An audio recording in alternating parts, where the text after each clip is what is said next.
parameter 8. Dimulai dari saya terlebih dahulu. Baik, saya akan mulai dari 8.1 yaitu Network Layer Characteristic. Selanjutnya ada The Network Layer. Network Layer adalah lapisan yang bertugas mengirimkan data antar jaringan menggunakan alamat IP dan memantau jalur terbaik menuju tujuan. Lalu ada enkapsulasi. IP encapsulation adalah proses menambahkan header IP ke data sehingga menjadi paket yang dapat dikirim melalui jaringan. Lalu ada karakteristik of IP.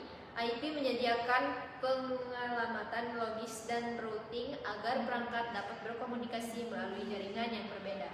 Selanjutnya ada connectionless.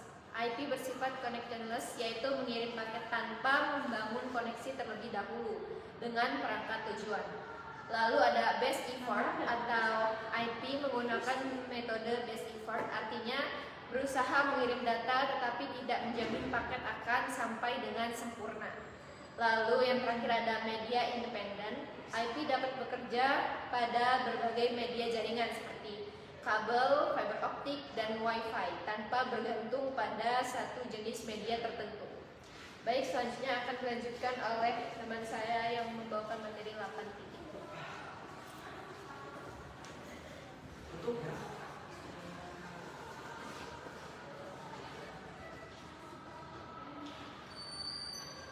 Selanjutnya saya akan menjelaskan materi 8.3 yaitu IPv6 paket.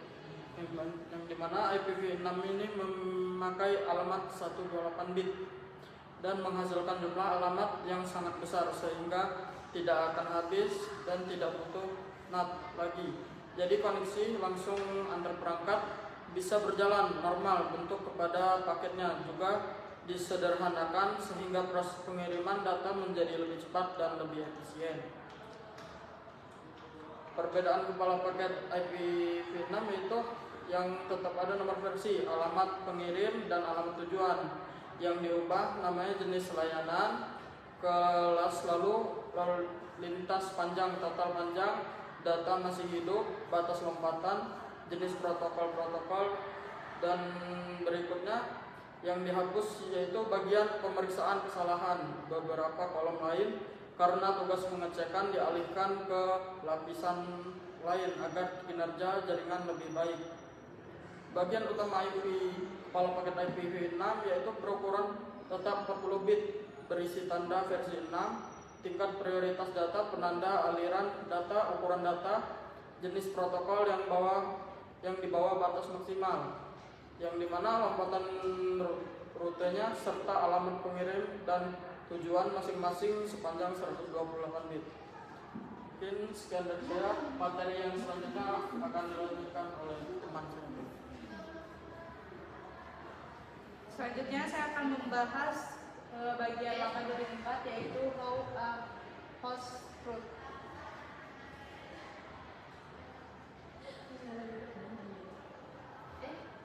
Jadi di 8.4.1 yaitu host forwarding decision, yaitu host mengecek apakah alamat tujuan jaringan atau berbeda. Jika satu jaringan, data dikirim langsung. Jika berbeda jaringan, data dikirim ke router. Yang kedua ada 8.4.2 yaitu default gateway. Default gateway adalah alamat router yang menjadi jalan keluar dari jaringan lokal, digunakan untuk mengirim data ke jaringan lain untuk internet. 8.4.3 yaitu a host route to the default gateway. Jika tujuan berbeda di luar jaringan lokal, host mengirim paket ke default gateway. Selanjutnya router kemudian meneruskan paket ke tujuan. Yang terakhir ada 8.4.4 yaitu host routing tables. Routing table adalah daftar jalur yang digunakan host untuk mengirim data, membantu host melakukan apakah paket dikirim langsung atau melalui gateway. Ya, selanjutnya ada kesimpulan. Host menentukan jalur pengiriman data, dengan demikian alamat tujuan. Jika tujuan berada di jaringan lain, data akan dikirim melalui default gateway menggunakan informasi dari routing table. Selanjutnya akan dibahas oleh teman saya.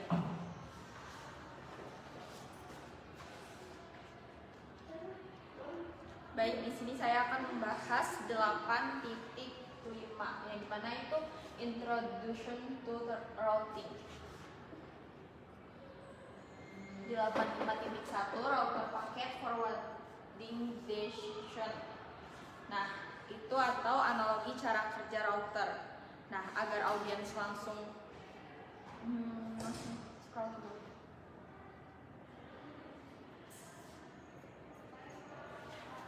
Nah, ini contoh gambarnya di mana di sini ada paket data yaitu surat atau paket belanja online, ada IP tujuan, alamat rumah yang tertera di paket, ada router, kantor pos atau kurir transit, dan selanjutnya ada routing table atau buku peta atau panduan rute milik kurir untuk panduan rute menentukan lewat jalan mana agar paket sampai ke kota tujuan. Selanjutnya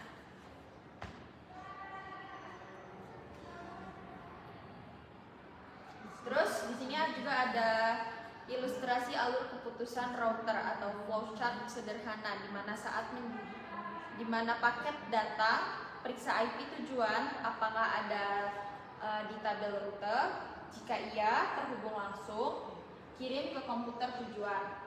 Terus ada jaringan jauh, oper ke router berikutnya, next hop. Tidak ada, buang paket atau drop atau kirim ke default route. Selanjutnya ada tabel perbandingan statis vs dinamis. Di sini ada fitur, ada routing statistik, ada routing dinamis yang dimana di fitur itu ada konfigurasi manual oleh administrator. Selanjutnya ada otomatis lewat protokol. Lalu ada ukuran jaringan, cocok untuk jaringan kecil. Routing dinamisnya cocok untuk jaringan besar dan luas. Jika jalur putus, harus diubah manual atau jaringan dot. Otomatis cara jalur alternatif. Terus selanjutnya di sini ada tips tambahannya, di mana si keamanan itu dia lebih aman atau tidak ada update rute bosan. Terus routing dinamisnya butuh konfigurasi keamanan tambahan. Lalu yang terakhir itu beban router. Dia router statisnya dia ringan atau hemat CPU dan RAM. Lalu routing dinamisnya dia lebih berat atau butuh CPU dan RAM untuk hitung rute.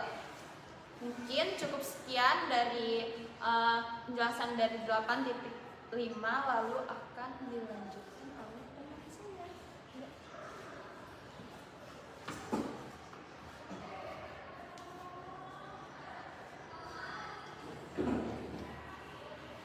Baik, segitu saja presentasi dari kelompok 1 chapter 8. Kami akhiri. Wassalamualaikum warahmatullahi wabarakatuh.